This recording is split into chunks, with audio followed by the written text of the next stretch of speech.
Halo pemirsa, apa kabar Anda hari ini? Senang sekali saya Ulfolia kembali menjumpai Anda dalam Berita Kaltim hari ini.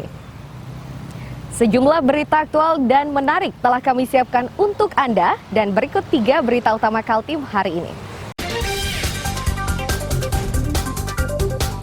Sebuah mobil terjatuh ke laut di Balikpapan. 1 orang yang diduga pengemudi mobil ditemukan tidak bernyawa.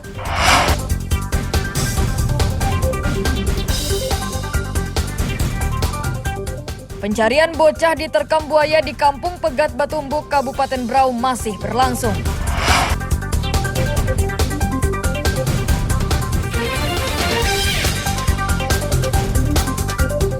Demam permainan lato-lato juga terjadi di Samarinda.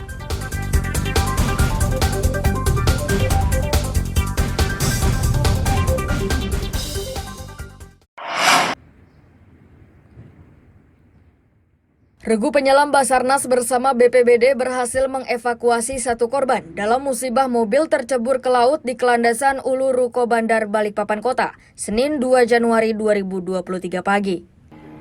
Jasad tersebut dievakuasi ke Rumah Sakit Bayangkara menggunakan kapal cepat milik Polairut Polda Kaltim. Membawa korban ke Kepala Kantor Pencarian dan Pertolongan Balikpapan Melkianus Kota menuturkan regu penyelam tidak menemukan korban lain di sekitar lokasi mobil tercebur. akan melakukan lagi penyelaman. Sedangkan korban yang diyakini pengemudi mobil berjenis kelamin laki-laki itu belum diketahui identitasnya. Jasad tersebut ditemukan berjarak 20 meter dari daratan. Waktu Indonesia bagian tengah dari Kota Balikpapan, Kalimantan. Bahwa ada 1 mobil tercebur di depan bandarnya. Memakan ya, proses itu sehingga pada saat itu kami kirim informasi, kami perintahkan kasih operasi dan mereka menurunkan 1 tim penyelam. Itu mereka ada 4 orang untuk melakukan penyelaman. Setelah melakukan penyelaman, jarak kurang lebih sekitar 20 meter dari daratan, ditemukan 1 korban. Di dalam mobil itu memang hanya 1 korban aja atau? Iya, setelah mereka proses penyelaman itu hanya ditemukan 1 korban. 1 orang. Iya, 1 orang. Oh, jadi sebelum kecemplung Seorang warga menyatakan sebelum tercebur ke laut, mobil tersebut sempat menabrak tembok pembatas persis di belakang rumahnya. Dini hari kurang lebih mungkin jam. Sebelum kendaraan nyemplung ke laut, terlebih dahulu dia nabrak tembok, kemudian Ini dinding. temboknya siapa nih, Pak? Ini tembok pengelola. Hah? Nah, kemudian di sebelahnya tembok pengelola ini ada dinding rumah saya. Oh, ini rumah kita ya? Iya. Senin siang garis polisi masih membentang di lokasi mobil tercebur ke laut. Sementara mobil berwarna merah bernomor polisi KT 1720LO masih belum dievakuasi. Amir Hamzah dan David Purba melaporkan dari Balikpapan.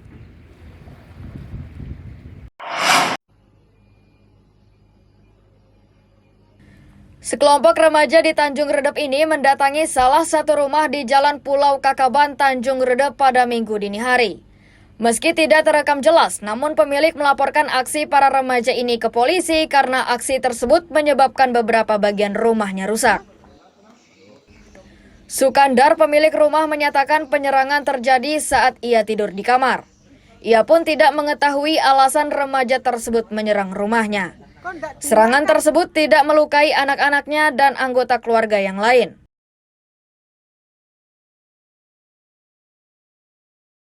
Aku tidur, habis itu terbangun karena ada kedengaran kaca pecah 2 kali. Nah, untuk yang anak-anak ini gimana Pak? Anak-anak itu pertama kan di luar, habis diserang itu langsung masuk tutup pintu. Oh. Apa aja Pak yang pecah Pak? Kaca rumah sama kaca budek anakku, kaca depan itu, kaca budek yang ini belakang sampai ini. Oke. Tapi penyerangan itu tidak sempat melukai. Tidak ada, tutup pintu Pak. Tutup pintu semua Pak ya. Nggak berani keluar juga, takutnya dia pakai pintu berapa jam atau apa, kita nggak berani kan. Oke, jam berapa itu Pak perkiraan Pak? Tengah 3, kalau lebihnya segitu lah Mas. Polsek Tanjung Redep memastikan peristiwa penyerangan ini sudah dilaporkan. Identitas pelaku masih diidentifikasi guna memudahkan polisi menangkap pelaku dan mengungkap motif penyerangan tersebut. Untuk laporannya sudah kita terima laporannya, namun sampai saat ini pelaku belum ketangkap, masih dalam tahap lidik. Itu kami sudah koordinasi ke Polres juga untuk ngecek CCTV itu. Nanti kalau ada perkembangan lebih lanjut, nanti kita kasih informasi. Pemilik rumah berharap pelaku segera ditangkap guna mempertanggungjawabkan perbuatannya dan tidak melakukan tindakan serupa di rumah lainnya. Amir Hamzah dan Miko Gusti melaporkan dari Kabupaten Berau.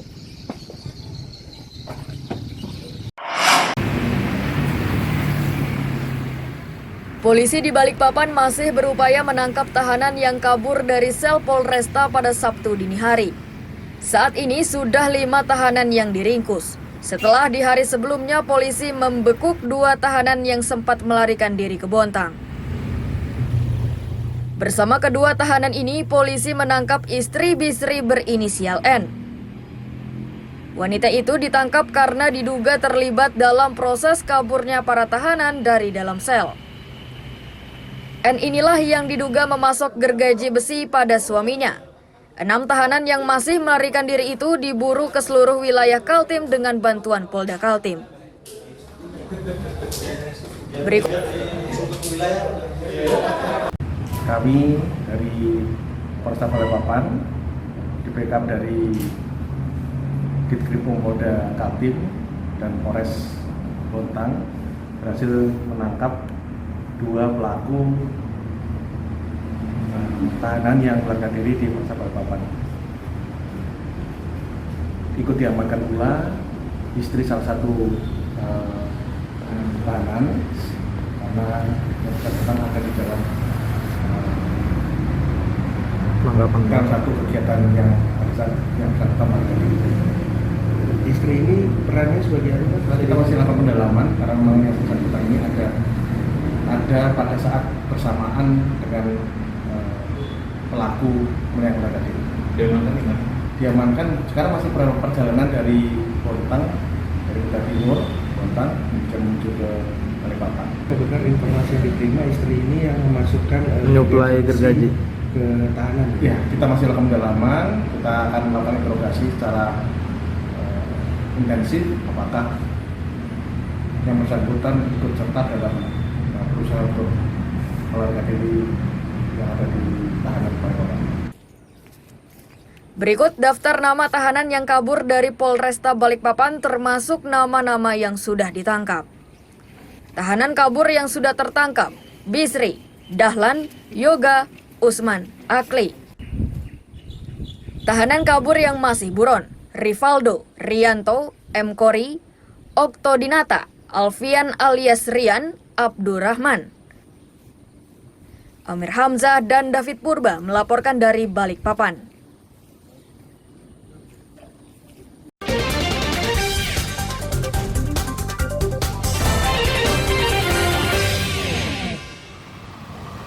Masih bersama saya Ulfaulia, pemirsa, kembali kami sampaikan 3 berita utama Kaltim hari ini.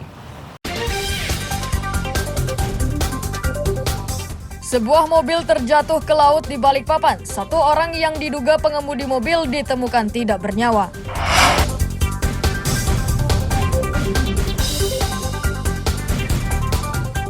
Pencarian bocah diterkam buaya di Kampung Pegat Batumbuk, Kabupaten Berau masih berlangsung.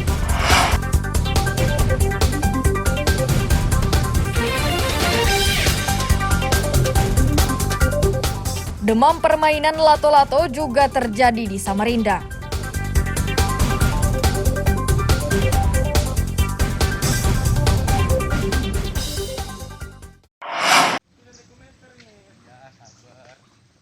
Regu pencarian dan pertolongan dari Posar Tanjung Redep Berau Senin siang masih mencari bocah laki-laki berusia 11 tahun bernama Sapril yang diterkam buaya di perairan Kampung Pegat Batumbuk. Pencarian dilakukan dengan menyisir permukaan sungai sekitar lokasi korban diterkam buaya ganas tersebut. Komandan Regu Pencarian Posar, Ari Trianto menyatakan sepanjang Senin siang tim SAR gabungan menemukan beberapa tulang yang diduga potongan tubuh korban. Untuk memastikan tulang-tulang tersebut diserahkan kepada forensik kepolisian. Pada hari ini, tim SAR gabungan berhasil menemukan serpihan tulang yang diduga adalah milik korban. Tetapi untuk hasil saat ini kami tim SAR gabungan masih menunggu hasil dari tim DVI perihal tulang tersebut. Untuk pencarian masih di sekitar LKP. Demikian informasi dari LKP kondisi membahayakan manusia di Betumbuk, Kabupaten Berau. Sapril diterkam buaya saat mandi di dekat tambak warga Kamis pagi 29 Desember 2022. Tante korban yang berupaya memberi pertolongan tidak membuahkan hasil karena korban keburu dibawa ke dasar sungai oleh buaya ganas tersebut. Amir Hamzah melaporkan dari Kabupaten Berau.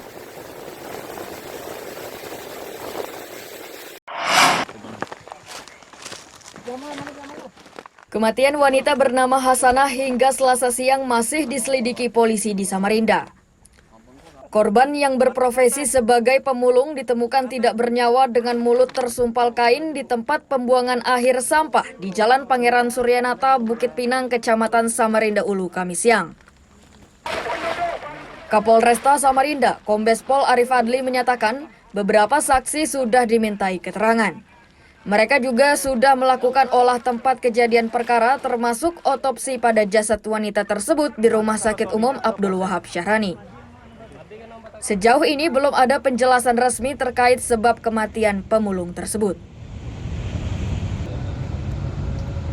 Saat ini rekan-rekan dari unit Jatan Polresta Samarinda sudah melakukan beberapa pemeriksaan. Ada 5 saksi yang sementara kita periksa, kemudian sedang melakukan upaya pengumpulan bukti-bukti baik yang ada di TKP maupun yang ada di luar TKP. Nah, mudah-mudahan mohon doanya sehingga kita bisa mengungkap kasus ini. Pak, benarkah mulut korban dibekap atau disumpal dengan bentuk? Ya, dari hasil olah TKP atau jenazah yang kita temukan, jadi ada kain yang menutupi mulut dari korban atau jenazah tersebut. Peristiwa ini terungkap saat anak korban menjemput Kamis pagi setelah korban memulung di TPA sepanjang Rabu malam hingga Kamis pagi.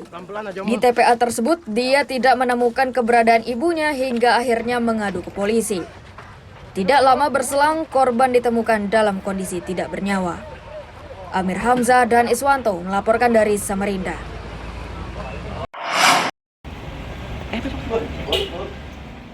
Lapas kelas 2A di Jalan Sudirman, Samarinda, Senin siang didatangi petugas Dinas Pemadam Kebakaran atau Disdamkar. Tujuannya melihat kesiapan alat pemadam api ringan atau APAR, termasuk sirine tanda bahaya kebakaran dan ketersediaan sumber air. Disdamkar mendapati sejumlah persoalan. Lapas tidak memiliki rumah pompa untuk antisipasi dini jika terjadi kebakaran, APAR yang disiapkan kualitasnya rendah dan tidak mampu memadamkan kobaran kecil. Disdamkar meminta lapas secepatnya mengganti APAR dan menyiapkan sumber air di lingkungan lapas. Untuk mengecek atau inspeksi alat proteksi kebakaran di lapas. Ternyata mungkin masih banyak kekurangan yang ada di lapas ini. Salah satunya mungkin tidak ada rumah pompa karena untuk antisipasi apabila terjadi kebakaran biar siap sedia selama mobil pemadam kebakaran datang. Tapi tadi untuk deteksi dini atau pencegah dini kami tadi ngecek beberapa APAR, ternyata APAR yang ada bermasalah, mungkin dari segi kualitas APAR-nya mungkin kurang ya, sehingga api tadi waktu didemokan tidak mati. Atas penilaian Disdamkar tersebut, pihak lapas akan secepatnya memenuhi kekurangan tersebut. Kegiatan ini pun diakui atas inisiatif lapas sebagai langkah antisipasi dan mereka pun berencana menggelar pelatihan pemadaman kebakaran di lingkungan lapas. Ini adalah bentuk koordinasi kita, bentuk kerjasama kita dalam penanganan keamanan gangguan kamtip di lapas. Salah satunya ya hal-hal seperti ini kita harus tetap antisipasi kebakaran dalam lapas. Mudah-mudahan kita jangan sampai terjadi. Tapi walaupun nanti terjadi bagaimana, kita sudah melakukan paling tidak sedikit ilmu yang sudah diberikan oleh Komandan Kebakaran kepada anggota kita. Next, untuk tahun ini mudah-mudahan akan teragendakan untuk Lapas Samarinda ini kita mengadakan kerjasama untuk pelatihan khusus kepada seluruh anggota mengenai penanganan kebakaran. Disdamkar meminta beberapa kekurangan terkait alat pemadam kebakaran ini secepatnya dilengkapi untuk antisipasi, mengingat jumlah napi di lapas tersebut cukup banyak. Amir Hamzah dan Iswanto melaporkan dari Samarinda.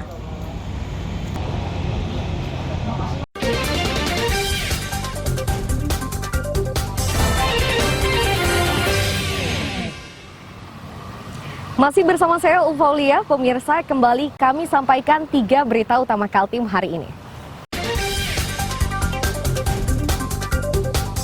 Sebuah mobil terjatuh ke laut di Balikpapan. 1 orang yang diduga pengemudi mobil ditemukan tidak bernyawa.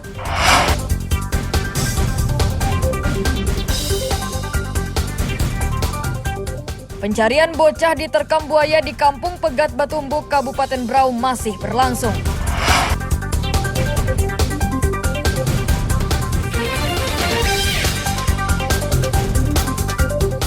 Demam permainan lato-lato juga terjadi di Samarinda.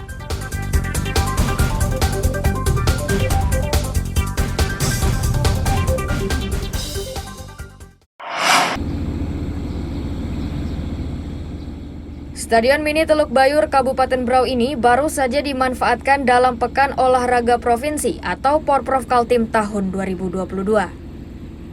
Memasuki tahun 2023, warga cemas karena perawatan stadion dinilai minim. Bahkan di beberapa sudut sudah mulai kotor dan ada juga yang dijadikan tempat bersarang kumpulan lebah.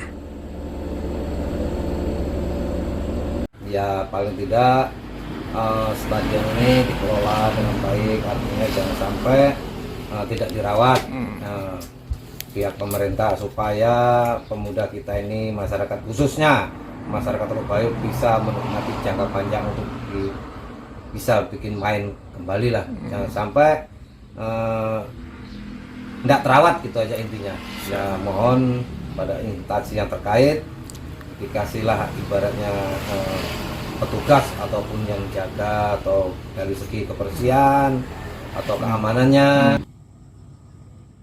Serupa dengan warga, pihak kecamatan pun berharap agar pengelolaan stadion secepatnya dilakukan dengan melibatkan warga setempat.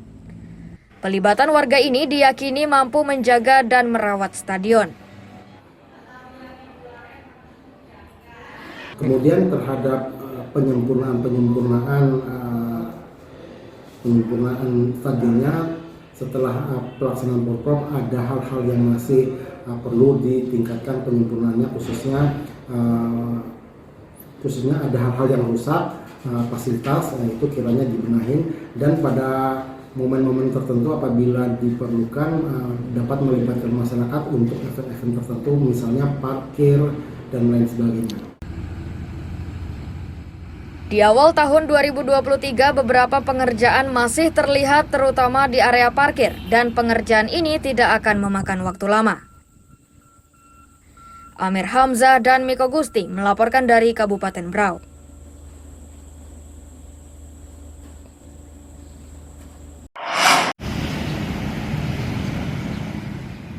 Masyarakat Kabupaten Berau kini sudah leluasa melakukan aktivitas di luar rumah setelah pemerintah mencabut pemberlakuan pembatasan kegiatan masyarakat atau PPKM. Meski sudah diberi kelonggaran, warga diimbau untuk selalu waspada dengan tetap mengenakan masker saat bepergian atau di kerumunan. Satgas juga masih terus bersiaga karena keputusan Presiden nomor 11 dan 12 tentang gangguan kesehatan belum dicabut. Jadi dengan dihentikannya PPKM ini bukan berarti bahwa COVID itu sudah habis, tidak. Karena Kepres nomor 11 dan 12 itu masih ada, belum dicabut, keadaan darurat kesehatan, ya. Berarti COVID masih ada. Nah, Satgas, kalau COVID masih ada berarti kan Satgas masih tetap berjalan. Nah, untuk PPKM ini seluruh Indonesia termasuk Kabupaten Berau memang kita PPKM tidak ada lagi, jadi kita sudah bebas melakukan kerumunan dan lain sebagainya, tetapi kita tetap prokes, tetap kita pakai masker. Melengkapi keputusan pemerintah pusat tentang pencabutan PPKM, Pemkab Berau akan membuat edaran ke masyarakat. Amir Hamzah dan Miko Gusti melaporkan dari Kabupaten Berau.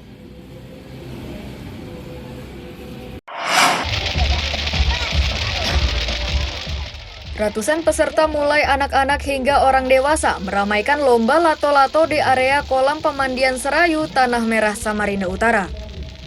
Lomba ini digelar untuk menarik minat warga berkunjung di kolam tersebut.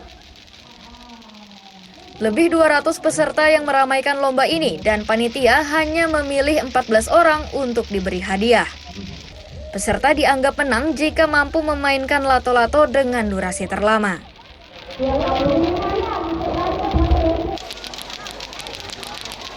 Sekisaran 200 lebih ya pesertanya ya. Kemudian disaring berapa jadi berapa? Semua itu sebenarnya disaring 10 peserta, tapi yang terbaik itu 14 peserta. 14 peserta? Iya, betul. Nah, ini rata-rata umur berapa dan dari mana asal mereka? Oh, kalau untuk usia bebas ya Pak, kita tidak batasi. Bayi nggak apa-apa, muda silahkan, dewasa sampai tua-tua pun bisa. Nah, untuk mendapatkan ini peserta ini harus apa? Apakah sistem gugur atau gimana? Iya betul. Sekali gugur itu tidak bisa melanjutkan ya, harus sportif ya. Gugur yang dimaksud ini gimana? Stop atau? Pas mati, lato tidak kena itu gugur keluar. Peserta lomba lato-lato menyatakan permainan ini mulai digemari sebulan terakhir.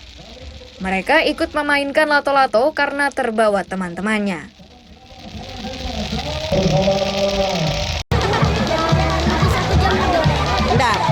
Kapan mulai bisa main lato? Kapan mulai bisa? Sudah belum lama. Berapa lama? Ada 1 bulan belajar? Ada 1 bulan. Sulit nggak mainkan lato? Sulit. Ada kelas berapa?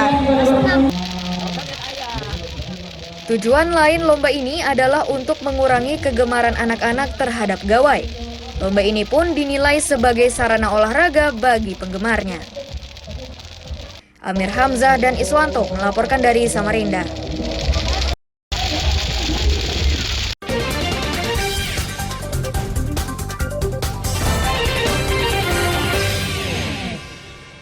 Pemirsa, informasi tadi sekaligus menutup perjumpaan kita dalam Berita Kaltim hari ini.